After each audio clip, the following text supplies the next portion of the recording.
Got a whole lot of it tonight on Anthony Rocco Martin. Here now, Bruce Buffer. Ladies and gentlemen, this fight is 3 rounds in the UFC welterweight division. Introducing first, fighting out of the blue corner, a Brazilian Jiu-Jitsu fighter holding a professional record, 17 wins, 5 losses. He stands 6 feet tall, weighing in at 170 and 1/2 pounds. Fighting out of St. Cloud, Minnesota, Anthony Rocco Martin.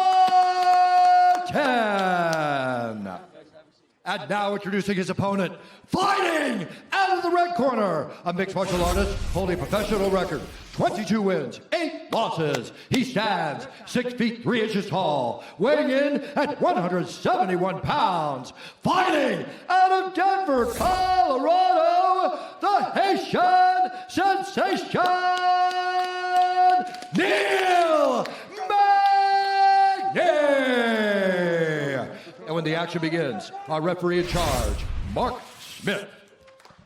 Final assignment of the night for Mark Smith.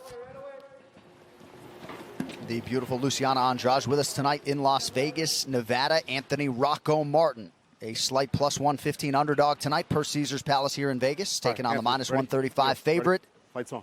Out Neil Mэгni. This fight clock is brought to you by Modelo, brewed for those with a fighting spirit. Martin is wearing the black trunks. Neil Mэгni out of the southpaw stances in gray. I'm really curious to see what Martin's strategy is. If he's going to try to stand with Neil, if he wants to try to bring this to the ground. And for Neil, you know what his strategy is, his volume, utilizing that length and distance and the vast amount of experience that he has. He does a good, Neil always tries to get your timing. Once he gets your timing, he starts to really try to go to work. Like right now, Rocco Martin's got him on his back foot, got him on his heel, trying to corner him. How much of an adjustment, DC, do you think it is with this smaller cage for a lot of these guys? Well, I mean, when you're a guy that likes to fight at range and try to fight at space, it's very difficult because people talk about 25 feet and 30 feet. It's not 25 feet or 5 feet total. It's like 2.5 feet on each side is the difference, is what one of the guys that helped set up the octagon told me the other day. So you're talking about moving that almost to the outside of the black part of the octagon is the difference in the sizes. It's massive. Russell Crowe stars in the new movie Unhinged, only in theaters July 1st. Are you feeling unhinged lately? You're not alone. Martin's got the back of Neil Mэгni here. Let's see if he can do anything with it. Neil Mэгni, difficult to get to the ground. Martin was trying to take a page out of the Santiago Ponzinibbio playbook after he finished Neil Mэгni. Just a clean performance, didn't allow Mэгni to dictate pace or really get off at all.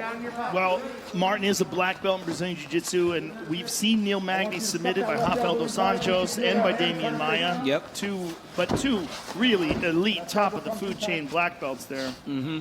But was able to survive with Hector Lombard on the ground. Yeah. You know Hector and those leg locks, man. So Neil has a look at that, Joe. Look at the difference, right? That little back trip. That's when you see a high-level guy. He's trying to pull Neil back into his lap, but Neil being forward up against the side of the octagon allows for him to stay up. That works mostly in space. Prioritize your elbow position. Martin working very hard to try to get this tank down. You see how Neil's trying to break the lock?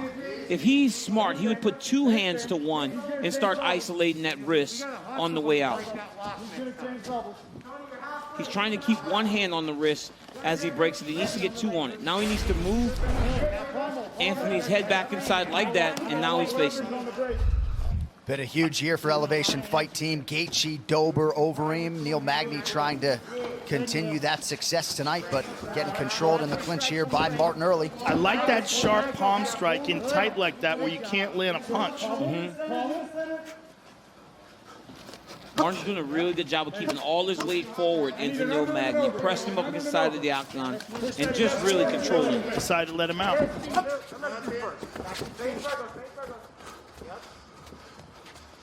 Under 2 minutes to go, round 1. Mэгni switching up the footwork early, got caught by that right. Good low kick there by Mэгni, and again, go to the calf. Final fight on the contract for Rocco Martin as he absorbs that Mэгni jab.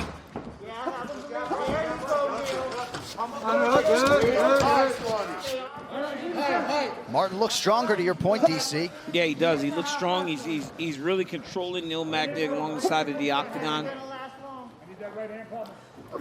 A lot of these athletes laud the efforts of Clint Wattenberg, Heather Linden, everybody at the UFC PI. Well, this game is so much about maximizing what you have. And if you can come in with more muscle, more power, more endurance, and still make that weight cut and do it healthy because of science, I mean, the results are absolutely evident. There was a time when the PI was first built, they were asking people to come out. They were offering it up. Now they don't have to offer it up anymore. Right. Everybody understands how valuable it is. Neil's having some real good results with that low calf kick on the right leg, the left leg of Martin. And again, another one of those guys from elevation. You know, we spoke about the kid from last weekend, Chris Gutierrez, landing those leg kicks to win the fight. And Gaethje just chops everybody to pieces with those. But Gaethje kicks so hard, he doesn't even have to do low leg kicks. He just beats your thigh up the whole time until you can't stand anymore. Well, he told me when he did my podcast he doesn't even throw those anymore. He says he's only going to throw them to the calves now. Oh, really? He goes, you need 4 of them. He goes, and that's his plan for Khabib. So let your boy know. I'm not saying anything. Okay. Maybe I'll say something. Tonight's Corner Cam is brought to you by Body Armor Sports Drink. Superior hydration with no artificial flavors or dyes. Body Armor, the official sports drink of UFC. Grab one today at 7-Eleven. You have to rush anything, right? For sure. Deep breath. It's the only time you get in touch with anything when you're rushing a little bit. Deep breath. You keep that space and everything's landing good. Maybe a little bit more urgency. And you can tell he's already tiring, right? For sure. Keep that pace on him. Yes, sir. I need your offensive weapons. Closer on, though. Listen, Tyson. Look. Yep. Okay. Yes, sir. Yes, sir. Yep. Yes, sir. Yes, sir. When he's southpaw, when he's southpaw, we're looking for that cross. Well, next week, the flyweights headline a UFC Fight Night on ESPN and ESPN Plus as the #1 contender, Jessica I, welcomes Cynthia Calvillo to a new weight class. You can catch all the action right here from the UFC Apex. Main card starts at 9 p.m. Eastern next Saturday night. All right, guys, round 2, fight. All right, here we go, round 2. Neil Magny, Anthony Rocco Martin. Watch fingers. Any major takeaways from the corners, men? I'll take that as a no. The Magny corner does believe Martin is starting to fade. I was going to say that. It's interesting that they think he's starting to fade because I didn't really see that. I mean, I saw him push a very aggressive pace, but he looks fresh here. I don't even think Neil's fighting as high a pace as he normally does. Yeah. He's a little more measured in his approach right now. And I think that's because Martin was able to land something very early in the fight. I think their advice is based on the fact that everybody, he tagged him. He hurt him there with that right hand. Neil was in a bit of trouble there, and he's on his bicycle now. I was going to say that I think their advice was based on the fact that everybody gets tired fighting Neil. Yeah. And they just assume this is what's happening. Martin's checking those kicks, man. He is. And for as painful as they are when they land, it hurts equally as bad whenever they're blocked. Pretty good entry and level change from Rocco, and he gets Magny down. Beautiful takedown. Right into side control. Neil Magny very good at retaining guard, though. Got half guard already. Deep half guard. Now he's going to try to build up onto his right elbow. He's got the underhook on the correct side as well. But he's got to look out for his neck. Darce, got to watch Darce. And also Japanese necktie from this position. He doesn't even have to cinch up the Darce. If he can control one of the legs with his leg like it's wrapped up there, see how the legs are wrapped up there? This is a prime position for the Japanese necktie. Nemiroff, bold character since 1872. I remember Rocco submitting the Brazilian Jiu-Jitsu black belt Fabricio Camois back in the day. That was huge. I want you there. You the ball. Yeah.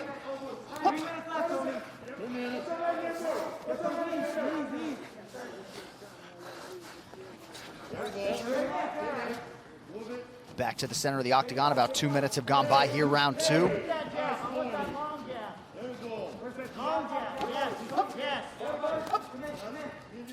Neil just picks you apart, just keeps, I mean, there's no wind up, there's no big shots, you know, there's no real big explosion. Everything's done with technique, but he just never stops firing shots. He doesn't throw anything hard, though. I would like Right. to see at a time whenever he starts throwing jab, jab, jab, sit down on one of those right hands and see if he can hurt Anthony Rocco Martin. Yeah, you never see that from him. No. It's interesting. Even on those leg kicks, right? Like you see most guys just blast those kicks. He's kind of just touching it. Martin proving strong in the clinch all night. And he's a strong guy. It's not Yeah. like he doesn't have power, but he just is very economical with his energy. And that's what allows him to go so long, Yeah. right? He doesn't seem to fatigue because of that. And that's worked out so well for him. He just stuck with this strategy. Martin has a Kimura trap here. Let's see if Neil can get out of this. Nice break. Martin used that to get out of the position. Yeah. That was a great counter to Neil Magny trying to get a takedown there. As we were saying, Rocco's been doing a lot of training with Douglas Lima, and I guarantee that's one of the reasons why he's checking leg kicks so well. Yeah, you better. You better check leg kicks if Douglas Lima's throwing them at you. Magny landed a right hand a moment ago. That might have been his best connection of the night. Coming up on a minute here to go in round 2. And now Magny's got Martin on his bike, and that's very important for the way that Neil fights. Just continues to pressure guys.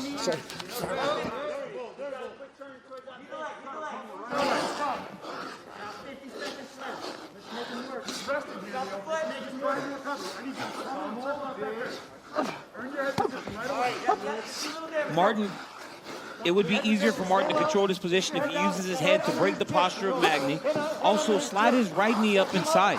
Use it to pin Magny's back against the side of the fence instead of being so square in front of him. Yeah, he's not using good head control here at all. That's the easiest way to pin somebody along the side of the octagon, is get your head right up under the chin. That allows you to switch levels to attempt takedowns, too.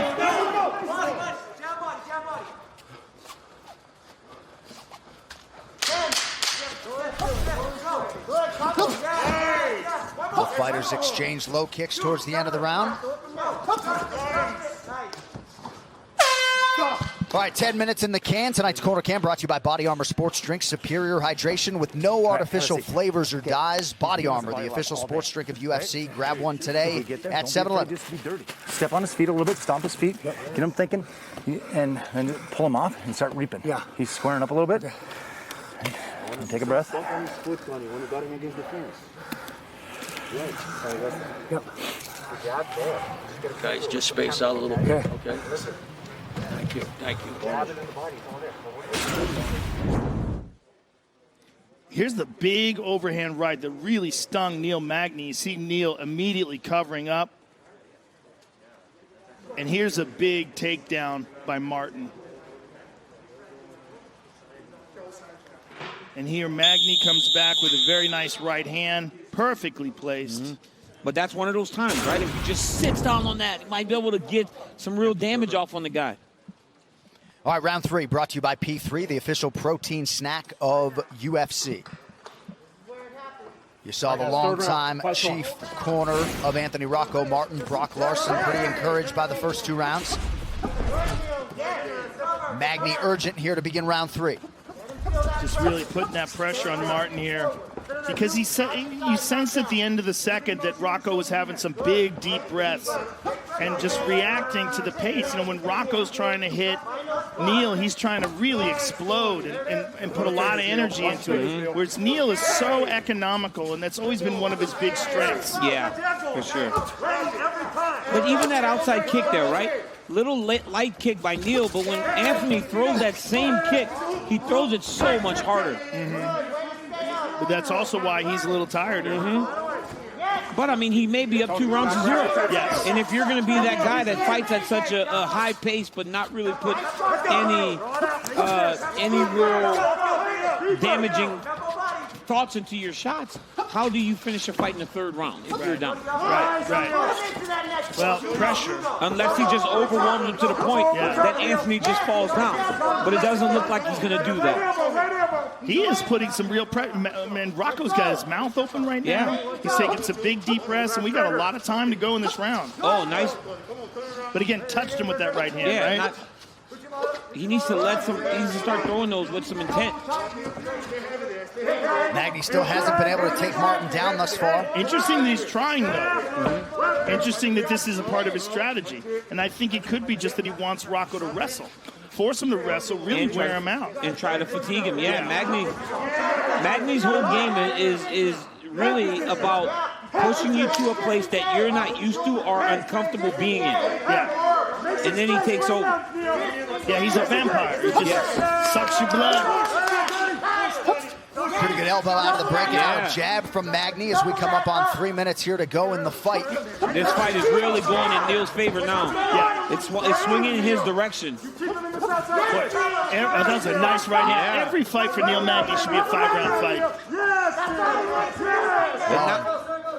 Just like Mэгni has done in the past, you know, maybe not the strongest starter, but coming on strong late. Very strong right now. He's coming on real strong. Knees. Yeah, I mean, Rocco is drowning. Oh, he's exhausted. Yep. He's drowning. He's very tired. Big breaths. And Neil will not slow down. Goodness.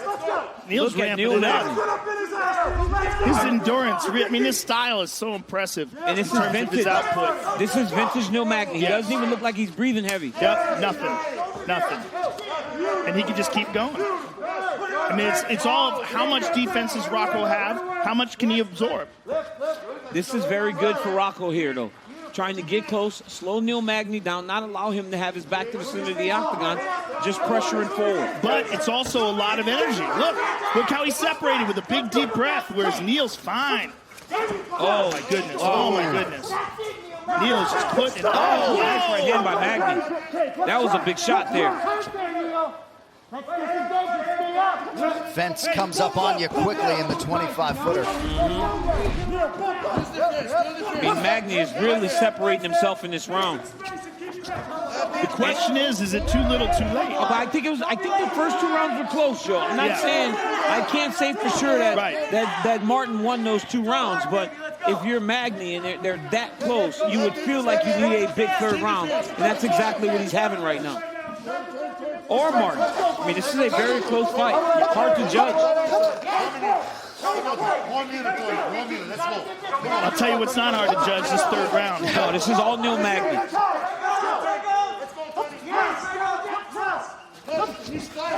And he's just, and now Rocco Martin isn't really throwing much. He's just evading. Yep, trying to survive. He thinks that he's done enough to win the fight. I don't think he can. DC, I don't think he can even throw a shot right now. He's tired. He's so tired. But he's doing a good job of pressing, holding position. Mэгni with the striking advantage statistically in all 3 rounds, under 30 to go now. Wow, I didn't think those strikes would look like that. I'm with you, champ. Ooh. Amazing. Oh! Big shot there by Martin. And now Mэгni.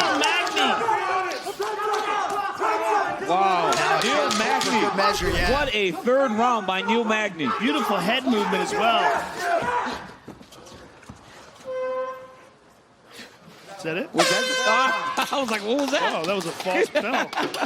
Nice showcase for the welterweight division as Anthony Rocco Martin and Neil Mэгni go the distance tonight. Grueling clinch fighting for much of those 15 minutes.